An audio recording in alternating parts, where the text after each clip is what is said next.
안녕하십니까, 김도현 변호사입니다. 오늘은 저희가 조금 가볍지 않은 주제인데요, 엄마가 운행하는 차를 타고 가다 사고가 난 경우, 이런 경우에 상속 문제는 어떻게 되는지 한번 알아보겠습니다. 이 제목만 보시고는 어떤 내용인지 감이 오시지 않으실 텐데요, 자, 그림으로 간단히 설명을 드리겠습니다.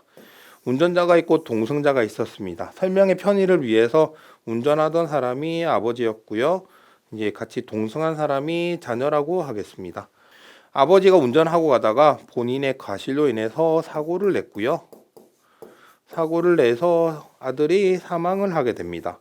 이 경우 일어나는 법률적 이슈가, 아버지는 가해자이기 때문에 이 사망한 자녀에 대해서, 피해자에 대해서 손해배상 채무가 생기게 됩니다. 근데 우리나라 같은 경우에는 자배법에 따라서 무조건 보험사에 자동차 보험을 들게 돼 있죠. 그래서 실제로는 보험사에서 이 금액을 지급을 하게 됩니다.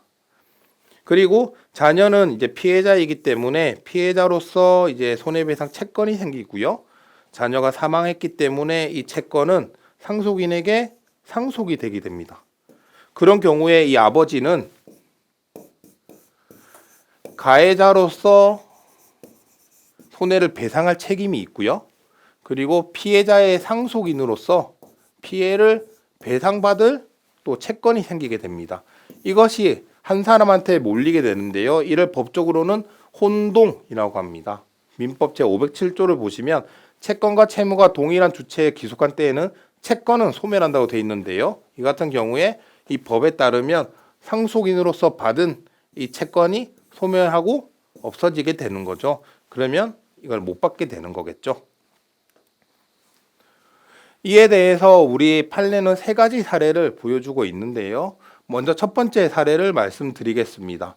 이 사례는 여동생이 언니들을 태우고 가다가 교통사고를 내서 모두 사망한 경우였습니다. 이 경우에 상속인은 부모와 언니와 남편이었는데요, 이 상속인들이 보험사에 대해서 이제 손해배상 청구를 하자 보험사에서 지급을 못하겠다고 한 사안이었고요. 이에 대해서 우리 판례는 원칙을 내세웠습니다. 이 원칙을 보시면 가해자가 피해자의 상속인이 되는 등의 특별한 경우를 제외하고는 이제 이런저런 사정이 있기 때문에 결국 이 가해자와 무관한 제3자인 이제 상속인들은 상속을 받아야 된다, 혼동이 생길 수가 없다라고 판시를 하였습니다.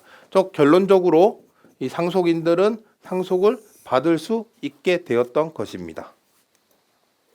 두 번째 사례에서는 엄마가 아들을 태우고 차량을 운행하다가요, 본인이 이제 과실이 있었고 그래서 안타깝게도 아들이 사망한 사례였습니다. 이 경우 아들이 사망하면은 상속분이 2분의 1씩 가게 되는데요, 이에 대해서 보험사에서 지급을 못한다고 하자 소송이 걸렸던 거고요.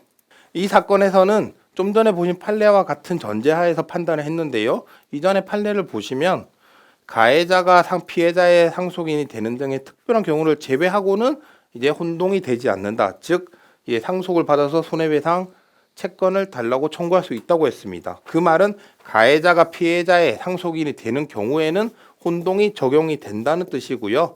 그에 따라서 두 번째 사례에서는 각각 상속받은 2분의 1 손해배상 채권 중 가해자인 어머니의 경우에는 혼동으로 사라졌고요, 아버지는 받을 수 있다라고 판시를 하였습니다. 마지막 세 번째 사례는 두 번째 사례와 유사한데요, 어머니가 아들을 태우고 가다가 이제 전방주시 소홀로 가로등 충격했고 안타깝게도 아들이 사망하였습니다. 그런데 앞부분과 다른 것은 어머니가 상속 포기를 하였습니다. 상속 포기는 처음부터 상속이 이루어지지 않은 것과 같은 효과를 가져오는데요, 만약 상속 포기를 하게 되면 일반적으로 이 상속 포기를 한 사람은 상속인이 아니라고 보기 때문에 이 상속분은 다른 상속인에게 이전이 되게 됩니다. 그런데 이상하죠? 왜 상속 포기를 했을까요?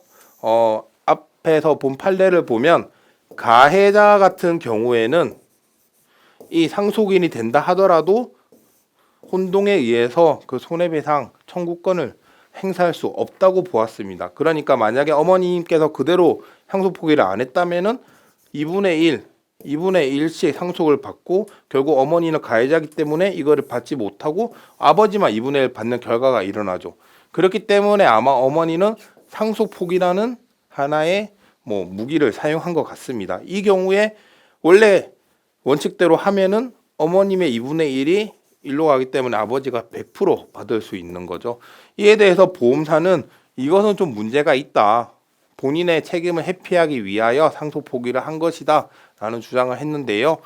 이에 대해서 우리 판례는 가해자가 적법하게 상속을 포기하면 그 소급표로 인해서 이것은 소멸하지 않았던 것으로 돼서 다른 상속인에 기속되고 이게 상속 포기의 효과를 얘기하는 겁니다. 그 결과 가해자가 피해자의 상속인이 되는 등 특별한 경우에 해당하지 않게 되므로 손해배상 채권과 이를 전제로 하는 직접 청구권은 소멸하지 않는다. 즉 아버지한테 그 모든 상속이 이루어지고 아버지는 100% 상속을 그러니까 손해배상 채권을 상속받아서 행사할 수 있게 되는 것입니다. 이 가족이 운전하는 차에 탄 다른 가족이 그 가족의 과실로 인해 사망한 경우 상속이 어떻게 이루어지는지 알아보았는데요. 다시 한 번 더 정리를 해드리면 운전하는 이 사람이 상속인이 된 경우 이 가해자로서의 지위를 같이 가진다면 이는 혼동에 의해 상속이 이루어지지 않게 됩니다. 다만 이 사고와 관련이 없는 다른 상속인들은 이 상속을 받을 수 있는 거고요.